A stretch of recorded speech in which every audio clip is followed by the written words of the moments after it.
sometimes I like to tell Lucy stories. Now, Lucy is the dog in the front of my first book, and I like to tell them when my youngest daughter's here for sessions. So, now Lucy was a little dog, but it had never dawned on Lucy that everybody in the world didn't love her because she meant nothing but love, and so sometimes she used to sleep in the middle of the front road in front of our house because it was warm there.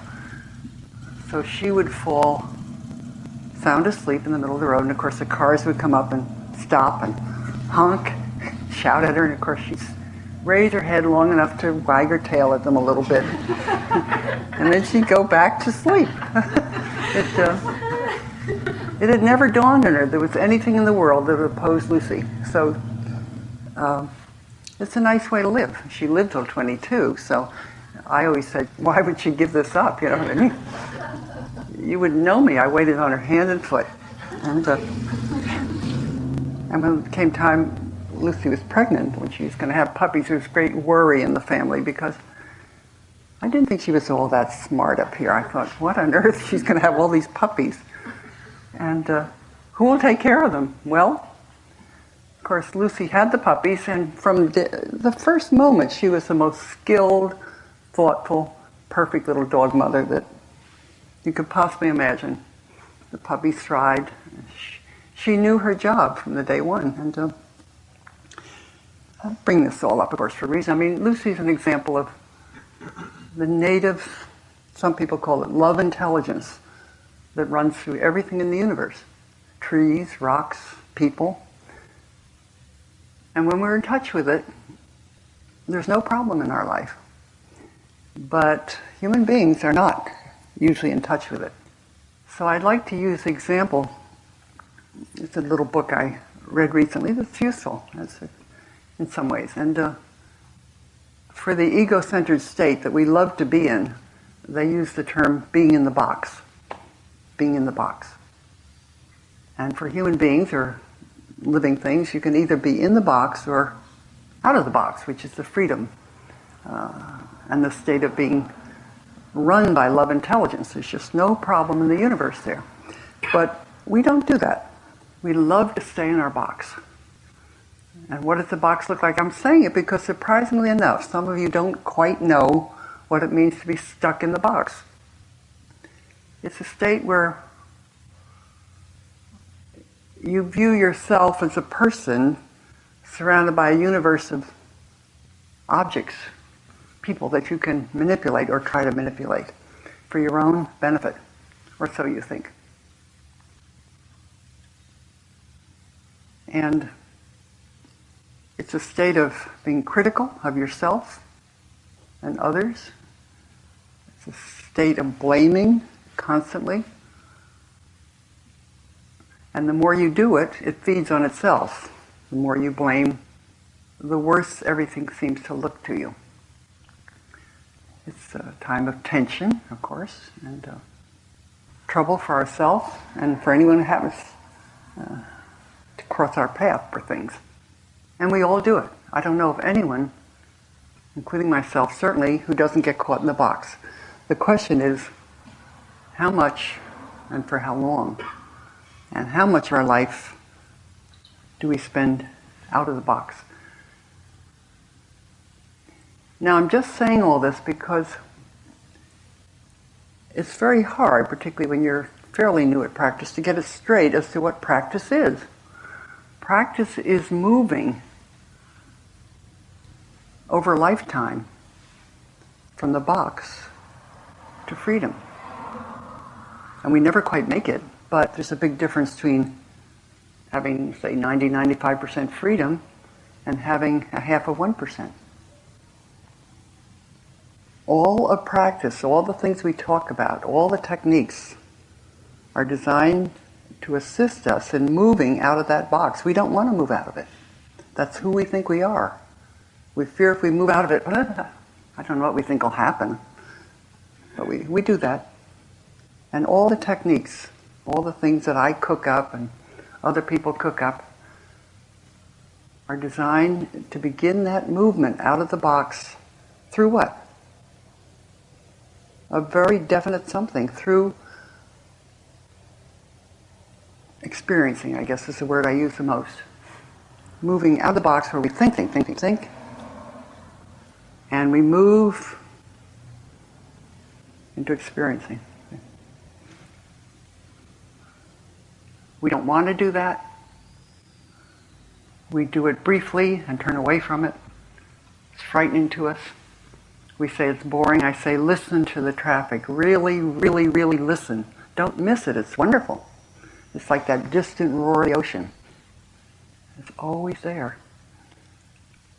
And then, as soon as you can, try to listen, feel your body with it. Easy? No. If you're not used to doing it, it's extremely difficult to hold two things like that, steady. When you can do that, you can add something else. All these are just sensory input. You go up to 4, 5, 6, 7, I don't know. But to do two is immensely difficult and immensely useful.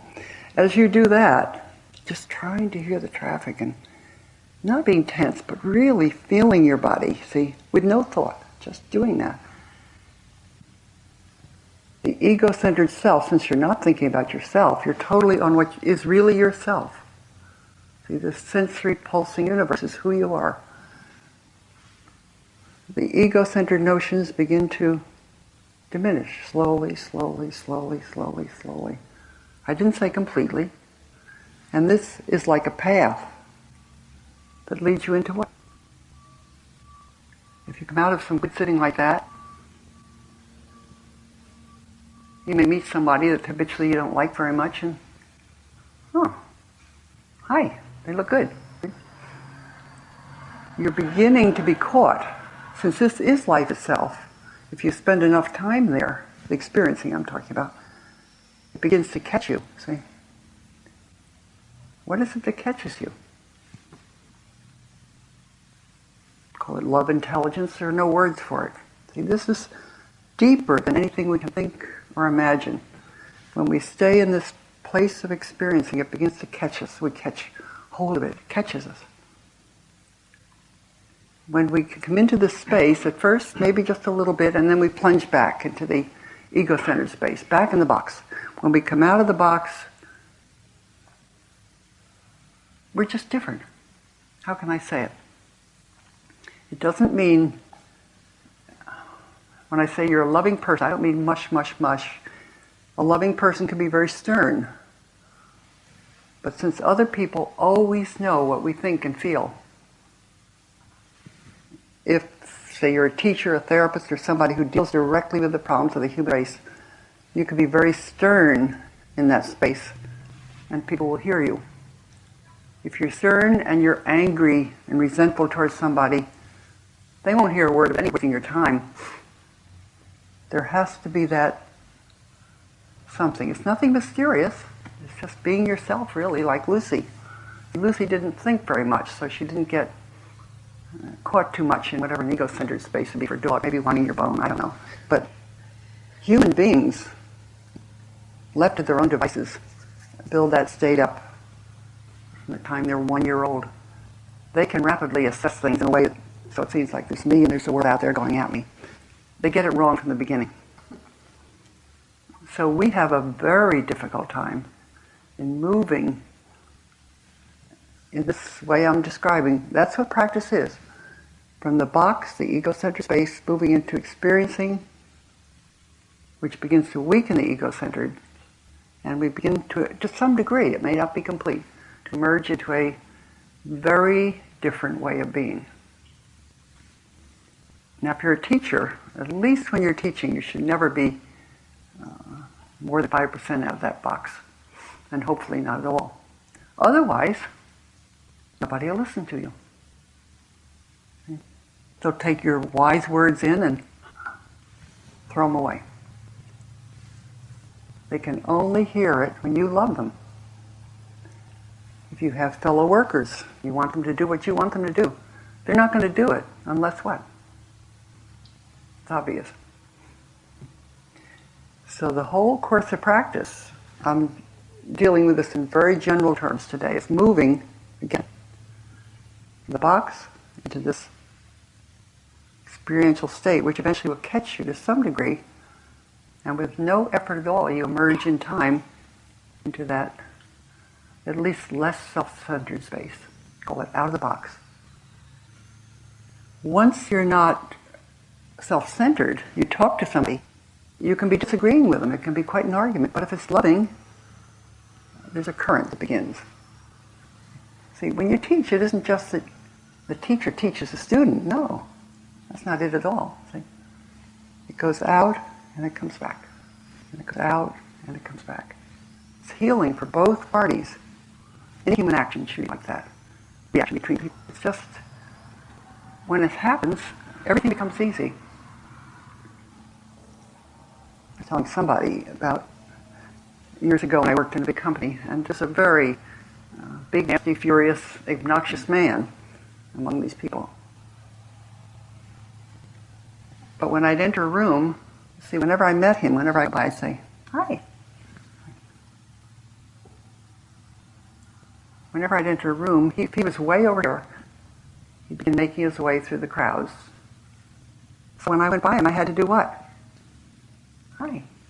And at first I didn't notice it. But after about 6, 7 times, here I am, and here he is, and he's trying to get closer, see? He's so obnoxious that nobody ever touched him. Do you see what I mean? No. Hi.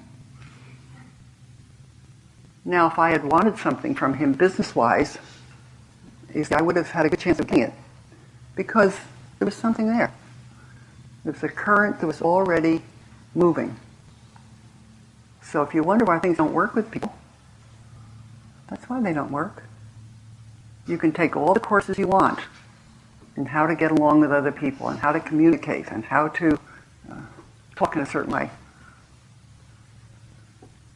Those are useful if you already have some taste of what I'm talking about. If you don't like people very much, they just don't work. So if you want to know what you're here for, it's not complicated. Very, very simple. The first step is learning how to just, even for 2 minutes, get out of that box. See? You can't maybe do it at first, but this, whatever you call it, love intelligence, I don't know what it is, and nobody knows what it is. It will not act in your life unless you are showing something that you want it at least a little bit. You have to show it. It waits. It just waits. It's always there. It's part of your very being. It's always there. And it waits. If you're a nasty, punishing person and never get out of your box, you'll never know about it. It's not going to show its face until you move forward just a little bit. Then it's ready to help.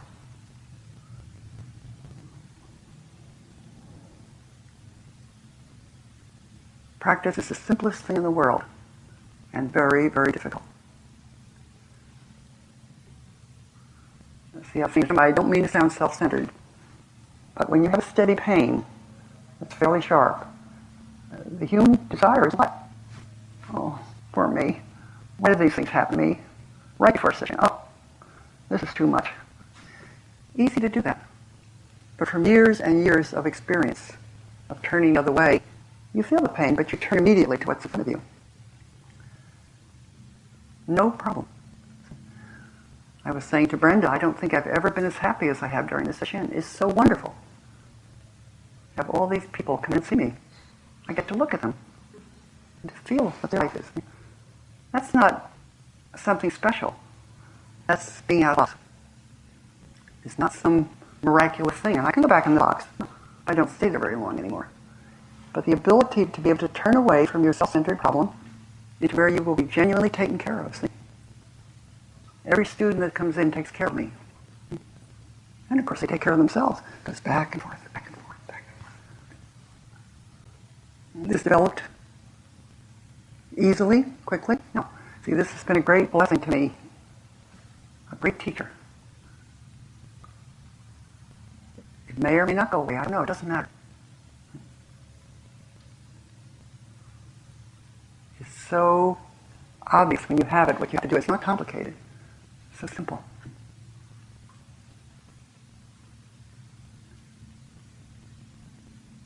But we love our box.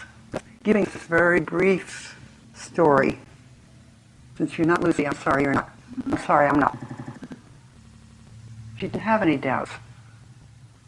To her, the world was simple. Everybody loved her. She loved everybody. How simple. Are we like that? No way. We're too smart. See?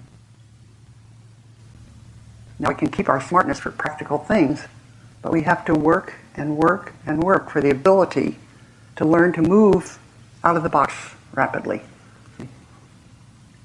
With experience within a second or two.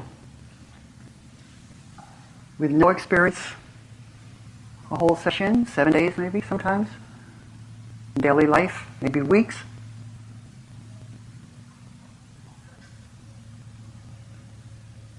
There are all sorts of subtexts in what I'm saying. I'm putting it this way so you know what you're here to do. If you have pain, well, it's interesting. Turn back to the traffic. Feel this. Just feel it. Include the traffic. If it's excruciating, move in some way. I'm not talking about some contest here. Pain is a great teacher. It's not a terrible thing. Of course, we try to do what we can to get rid of it. I'm not talking about that. That's different. But when you have it, no, I'm not talking about physical pain, emotional pain, feeling rejected, feeling alone, feeling hurt. Hurts just as much as a physical pain, if not more. It's either woe is me, poor me, or it's here, I can feel it, I can stay with it. I can also hear the traffic and see the person sitting near me. I don't have to be lost here. And the loss can take the form of withdrawing. For some people it'll be just the opposite. They get very frenetic. They're doing 100 things. It's being lost too.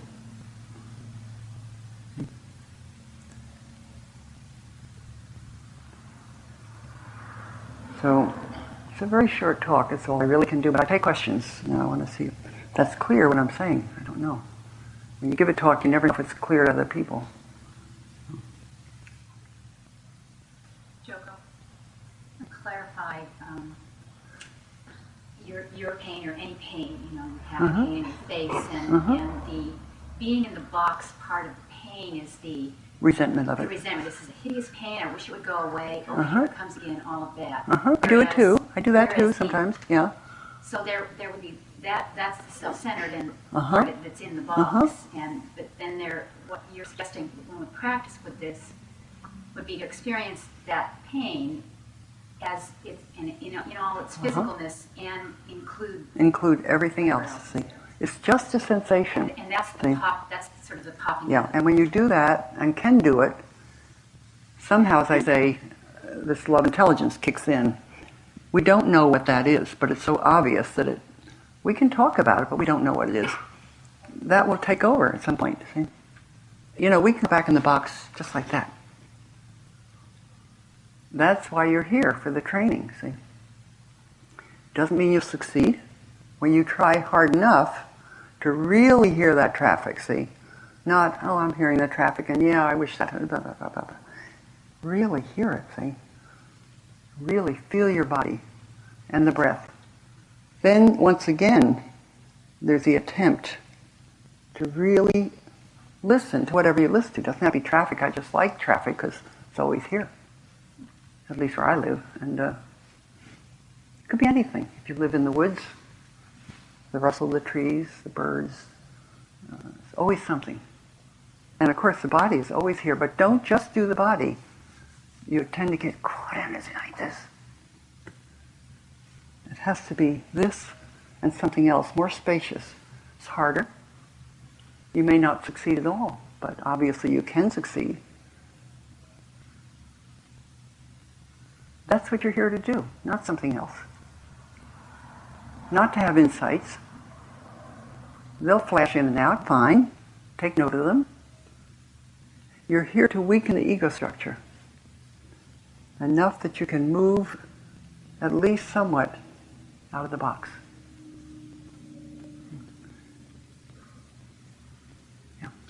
Joko, you were talking about how your students take care of you and you take care of your students. Well, I mean, we think about it. We don't think about it. But I think that, as I practice, I move into that state of awareness, physical and mental. But I'm not sure that something's going to take care of me. I think there's a little bit of fear. Yeah, but that's thinking. You've gone back in the box. See? Yeah. A lot of practice is like this. In and out, in and out, in and out, in and out. The minute you think about what your practice is doing for you, you're not doing it. This is a state of utter and complete attention. So then everything comes from that. Whatever comes from that, your decisions in life, choices, what you do. When you're out of the box, no problem. I'm not talking about foolishness. I'm talking about working well. If you're in the box, you don't work well. It's about working well. I'm not talking about some ecstatic state you wander off into. It's not ecstatic at all. It's just plain and simple, and it's open. And it sees situations because it's clear-minded. Decisions made are accurate. They're good. All right. Listen to what you said and learn from that. You're not totally paying attention when you have a thought about paying attention, see? You sit back in the box, quick as a wink, see? That's why I say it's difficult. Yeah, yesterday I was talking to Ezra, and basically I was saying that my practice is kind of a desire to get out of the box, and he said, well, actually my practice is practicing being aware I'm in the box, just being in the box. Well, that's like labeling your thoughts. Just but see, that's very different than being blindly in the box, see? See, if you label, I have a thought, woe is me, you've already moved, you see what I mean? To an awareness that you're in the box. If you're just, it's so tough. People don't realize what I go through. You're in the box and you don't know you're in the box. That's just the way it is, folks. See? You are moving out of the box, do you see what I mean? Just by labeling your thoughts and seeing, maybe I have something to do with this. See, there's a story in that little book. It's really cute. It's about a baby, and when a baby learns to crawl, it either, they don't know which way to go. Most of them go forward, but I've seen babies that always crawl backwards. And when they crawl backwards, in the story, this one gets wedged under a table or something. It's hurting, his head hurts. And the more it tries to crawl backwards, the worse it gets. And so it begins to really struggle. And of course, the more it struggles, what happens? It just gets worse. Now, who do you think the baby blames at that point? It blames the table and the chairs. It doesn't realize, why, I have something to do with this. You see what I mean? The struggle becomes fierce. The baby doesn't realize all you have to do is crawl forward so you can see what you're doing. Do you see what I mean? That's what being in the box is like. The baby's in the box. See? Because already it's blaming something that has nothing to do with the situation. The only trouble is it needs to go forwards to backwards. But the baby doesn't have whatever it takes to figure that out yet. So it just blindly struggles. And that's what being in the box is like. Now, Laura was already out of the box, getting out. Do you see what I mean? You're beginning to say, oh, I'm thinking this, I'm thinking that. When you notice your thoughts long enough, it begins to occur to you that you have something to do with something. It takes a while. That's why labeling thoughts is so important. Okay? And just general attention to whatever you're doing. It's not always just that. Okay, anybody else? And as I do more sessions, I can increasingly do that more. Sit there with at least two things and just experience what I'm thinking. But it never gets to the point where it feels like no problem. I mean, it's still painful. It's not pleasant. It's difficult. Painful a problem? Well, yeah, sometimes. Is I mean, it really? I'm happy when the bell rings. And Well, yeah, me too. But is it a problem? Is it a problem? Well, it's not comfortable. It's not pleasant. Oh. You're saying it yourself, Gary. The problem in life is when I see it as not comfortable and not pleasant. See? So what do you mean by no problem then? You mean... Well, we say it all the time. Life is how? It's always what? Like Gute's finger, it's always just as it is. See? I mean, when your tooth is hurting, it can't be no problem at all. It has to be. No. The problem is, as I say, you can choose to move. I didn't say that, but it's not a problem. It's just a hurt. It's different. I'm not saying it for everybody. You want to take a turn? To me, the problem is when we have an emotional demand that it be different. You know, have preference that the bell ring or that you don't have your tooth in pain or your body aches. Sure, I have That's that. not the difficulty. So we have a demand that it be different.